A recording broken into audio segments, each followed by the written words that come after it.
मेरा नाम डॉक्टर रामराज गुर्जर है। मैं श्री महावीर जी में मंथन मैंने शुरू से अपनी एक सोच रखी कि मुझे डॉक्टर बनना है। गुप्त रोगों के रूप में रखते, पहले तो लोग इसको बताते ही नहीं थे, लेकिन आजकल जैसे जैसे शिक्षा का प्रचार होता जा रहा है तो लोग इसको बताने भी लगे हैं। दिनचर्या को सुधारो, आप कब्ज मत रहने दो, और जो फास्ट फूड है उनको आप अवॉइड करो, तो ये आपको बीमारी किसी भी तरह की। नमस्कार दोस्तों, स्वागत है आपका न्यूज़ कमांडो 49 चैनल पर। मैं हूं आपके साथ शिवा। साथियों, इस वक्त हम महावीर जी में स्थित हैं और आज हमारे साथ में सर हैं जो कि काफ़ी इनका संघर्ष रहा है, तो उस संघर्ष को भी हम जानेंगे कि जीरो से लेकर हीरो तक इनका जो मुकाम है वो कैसे हासिल किया इन्होंने। और सबसे बड़ी बात ये साथियों, इस वक्त जो लोगों में पाइल्स की जो बीमारी चल रही है उसको लेकर के हमारा खास इंटरव्यू रहेगा सर के साथ में। तो दिन ये जो बीमारी है वो बढ़ती जा रही है लोगों में, और उसका सर एक सिस्टमेटिक तरीके से एक मेडिकल के द्वारा उसका निदान करते हैं। तो इनसे हम थोड़ा सा जान लेते हैं। सर नमस्कार। नमस्कार जी, नमस्कार, गुड आफ्टरनून जी। सबसे पहले सर हम आपका एक परिचय दर्शकों को। मेरा नाम डॉक्टर रामराज गुर्जर है। मैं श्री महावीर जी में मंथन आयुर्वेद एंड पाइल्स क्लिनिक चलाता हूँ। ये टंकी वाली गली श्री महावीर जी में स्थित है, जिला करौली। और मैं आयुर्वेद चिकित्सा अधिकारी भी हूँ, गवर्नमेंट पोस्टेड हूँ, मोडिया में मेरी पोस्टिंग है सर। सर थोड़ा सा हम जानना चाहेंगे कि आप एक जीरो से और एक डॉक्टर की पोस्ट लेना बहुत बड़ी बात है, तो इस तक आपका जो सफ़र है वो कैसा रहा, थोड़ा सा एक बार दर्शकों। सर मैं क्या है, ग्रामीण परिवेश से हूँ। मेरे घर में पहले से कोई ऐसा गवर्नमेंट जॉब में भी नहीं थे, केवल आर्मी में थे। मैंने शुरू से अपनी एक सोच रखी कि मुझे डॉक्टर बनना है, तो उसी हिसाब से मैंने शुरू से पढ़ाई की और पहले पीएमटी की तैयारी, पीएटी की तैयारी की। उसमें सिलेक्शन होने के बाद मैंने श्री गंगानगर टाटिया कॉलेज से बीएमएस की डिग्री हासिल की। बीएमएस की डिग्री हासिल करने के बाद मैं गवर्नमेंट जॉब के लिए अप्लाई किया। मैंने आरपीएससी दी, तो आरपीएससी 2013 में मेरा सिलेक्शन हुआ और 2013 में मेरी पोस्टिंग राजस्थान गवर्नमेंट में हो गई। उसके बाद में मैंने प्रयास किया कि आयुर्वेद को जैसे तैसे आगे बढ़ाया जाए, क्योंकि आयुर्वेद की स्थिति हमारे जो करौली जो एरिया है, भरतपुर संभाग है, इसमें अच्छी नहीं थी। तो उसको बढ़ाने के लिए फिर मैंने इसमें एक कोर्स होता है PGCKS, जो पाइल्स के लिए विशेष रूप से होता है, सर्जरी के लिए। वो कोर्स मैंने यूनिवर्सिटी से किया, जोधपुर यूनिवर्सिटी से वो कोर्स किया।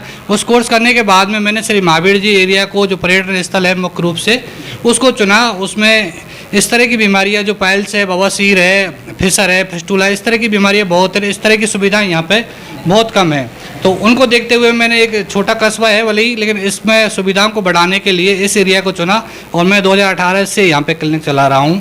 और इस तरह से मेरा सफ़र यहाँ रहा। और 2018 से आज 2024 आ गया। 5-6 साल में मैंने काफ़ी यहाँ पाइल्स के ऑपरेशन भी किए हैं और बहुत सारे लोगों को दवाइयों से भी राहत दी है। सर मैं थोड़ा सा जानना चाहूँगा, ये जो पाइल्स की बीमारी है वो किस प्रकार से होती है और ये बढ़ती क्यों जा रही है? आजकल देखा जाए तो हर आदमी में लगभग मिल जाती है प्रॉब्लम। देखो, ये जो पाइल्स की बीमारी है, इसको अपन आम भाषा में बवासीर भी कहते हैं, मत्स्य भी कहते हैं। ये 3-4 तरह से गुद रोग होते हैं। ये 3-4 तरह के होते हैं। एक तो पाइल्स होता है जिसको बवासीर मत्स्य कहते हैं। एक फिशर होता है जिसमें लैट्रिन के रास्ते में, गुदा मार्ग में एक कट लग जाता है, जिसमें तेज जलन होती है और बहुत तेज दर्द होता है। और एक फिस्टूला होता है, गुदा मार्ग के आसपास फुंसियाँ हो जाती है, एक छोटी फुंसी हो जाती है, लो लगातार उसमें से मवाद आती रहती है, वो भरती नहीं है, वो उसका ओपनिंग लगातार रहती है। तो इस तरह से 3 तरह की बीमारियां इस मुख्य रूप से गुद रोगों में पाई जाती हैं। तो बहुत सारे लोगों को, आजकल जो आम लोग हैं, वो इन सब बीमारियों को एक पाइल्स ही लेके चलती है, बवासीर ही लेके चलती है, लेकिन ये अलग अलग तरह की बीमारियां हैं। सबका अलग अलग उपचार है, सबका अलग अलग ट्रीटमेंट है। तो कहीं ना कहीं देखा जाए तो ग्रामीण जो परिक्षेत्र में लोग हैं तो इस बीमारी को बताने में हिचकिचाते हैं, तो उनको काफ़ी सामना करना पड़ता है। तो उसके लिए नहीं, ये क्या है, गुद रोग है, तो इसको हम गुप्त रोगों के रूप में रखते हैं। पहले तो लोग इसको बताते ही नहीं थे, लेकिन आजकल जैसे जैसे शिक्षा का प्रचार होता जा रहा है तो लोग इसको बताने भी लगे हैं और काफ़ी मात्रा में लोग मुझे दिखाने यहाँ पे आते हैं, तो आराम से दिखा देते हैं। तो लेकिन अभी भी ग्रामीण की जो महिलाएं हैं उनमें मुख्य रूप से इस चीज़ का संकोच रहता है। मैं ये कहता हूँ, ये कोई छुपाने की या दबाने की या किसी भी तरह की बीमारी ऐसी नहीं है। ये जैसे बीमारी और होते हैं, बुखार आ गया, टाइफाइड हो गया या फिर पीलिया हो गया, इस तरह की बीमारी ये है। इसमें छुपाने में, दिखाने में, डॉक्टर को दिखाने में कोई दिक्कत नहीं है। आप स्पेशलिस्ट डॉक्टर को दिखाइए, आपका रोग की पहचान होगी, भाई कौन सी बीमारी आपको है, और उसका अगर समय से आपने ट्रीटमेंट ले लिया तो ये दवाइयों से ही सही होने वाली बीमारी। ऐसा नहीं इसमें आपको ऑपरेशन कराने की जरूरत है। अगर आप पहली स्टेज में, या अगर आप अच्छे डॉक्टर के पास दिखाते हो तो आपको क्या है, इसका दवाइयों से ही, मेडिसिन से ही उपचार होना लगभग तय है। आपको आगे ऑपरेशन के लिए नहीं बढ़ना पड़ेगा। लेकिन आजकल हो क्या रहा है कि लोग, बहुत सारे लोग इसको पाइल्स मानते हैं, बवासीर, हर बीमारी को बवासीर माने। जैसे ही लेटरिन के रास्ते से ब्लड आया, सबने मान लिया कि मेरे बवासीर हो गया। और तो वो क्या है कि इधर उधर से दवाइयाँ ले करके या उधर उधर से दिखा करके उनका सही से ट्रीटमेंट हो नहीं पाता है, इसलिए बीमारी बढ़ती जाती है। फिर सर कहीं ना कहीं देखा जाए तो डॉक्टर को दिखाने के बजाय लोग देसी नुस्खे में ज़्यादा बढ़ते जा रहे हैं, तो उससे कुछ बेनिफिट मिलता है या फिर वो बीमारी बढ़ती जाती है? देखो, मैंने आपको बताया कि 3-4 तरह की गुदरोग होते हैं। अगर केवल बवासीर है और बवासीर का अगर इलाज वहाँ से देसी नुस्खे से हो रहा है तो वहाँ पे वो इलाज हो सकता है वो कारगर हो जाए। लेकिन जैसे दूसरी बीमारी मैंने बताई आपको, फिसर है, गुदा मार्ग में कट लग गया है, और ज़्यादातर बीमारी फिसर की ही होती है।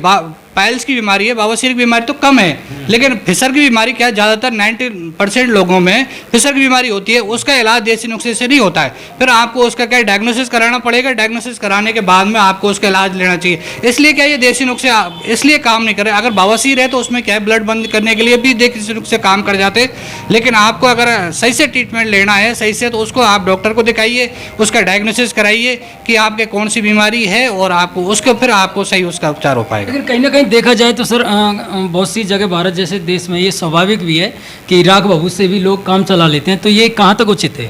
नहीं, राग बहुत, ये तो देवताओं पर विश्वास की बात है, लेकिन जो बीमारी है उसका इलाज तो दवाइयों से ही होगा। देखो, आप दवाइयाँ लोगे, उसका सही उपचार कराओगे तो आपको सही उपचार मिलेगा। देवी देवता विश्वास करना, वो आप विश्वास कीजिए, उनका किसी कोई मना नहीं करता कि आप भगवान विश्वास मत कीजिए, लेकिन उसके साथ आप डॉक्टर को दिखाइए और उसका सही से उपचार कराइए।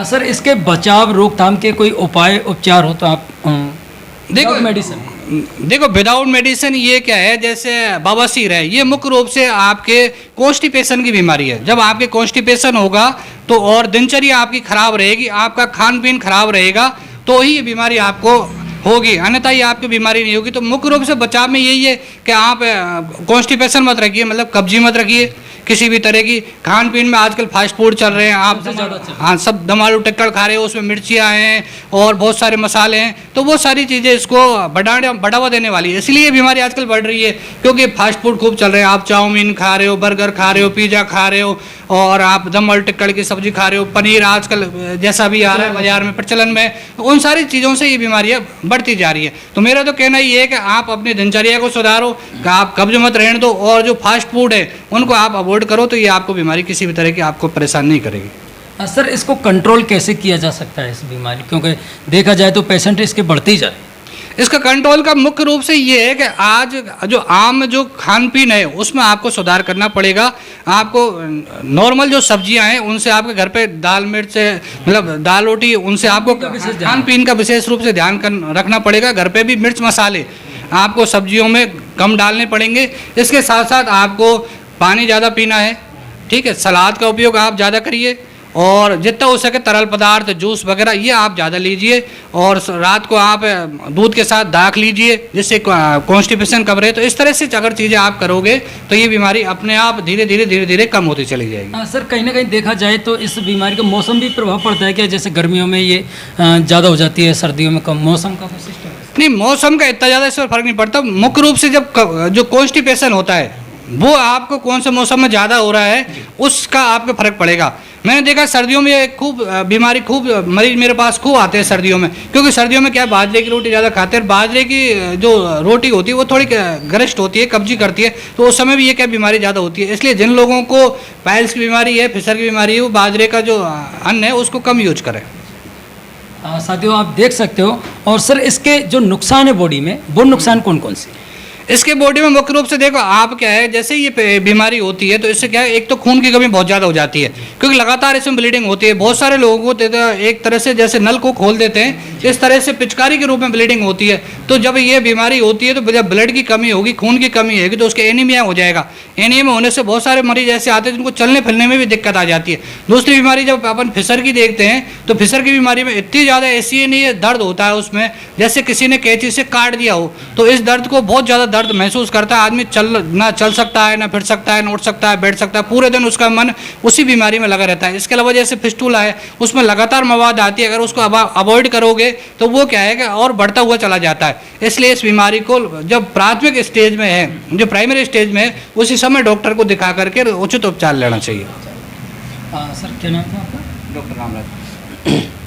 दोस्तों ये थे हमारे साथ में डॉक्टर रामराज गुर्जर जी, जो कि सबसे बड़ी बात साथियों ये है, इस वीडियो को दिखाने का भी हमारा उद्देश्य यही है कि आप जैसे ही अगर कोई बीमारी होती है, इसको गुप्त रोग के चक्कर में लोग बता नहीं पाते हैं, लेकिन इसमें भी पाइल्स के अलावा 2-3 बीमारी और हैं, तो आप ज़्यादा से ज़्यादा डॉक्टर से सलाह लें, मशवरा लें और इसका शीघ्र इलाज कराएं, क्योंकि ये बीमारी बढ़ती जाती है। तो बने रहिए हमारे साथ में जी।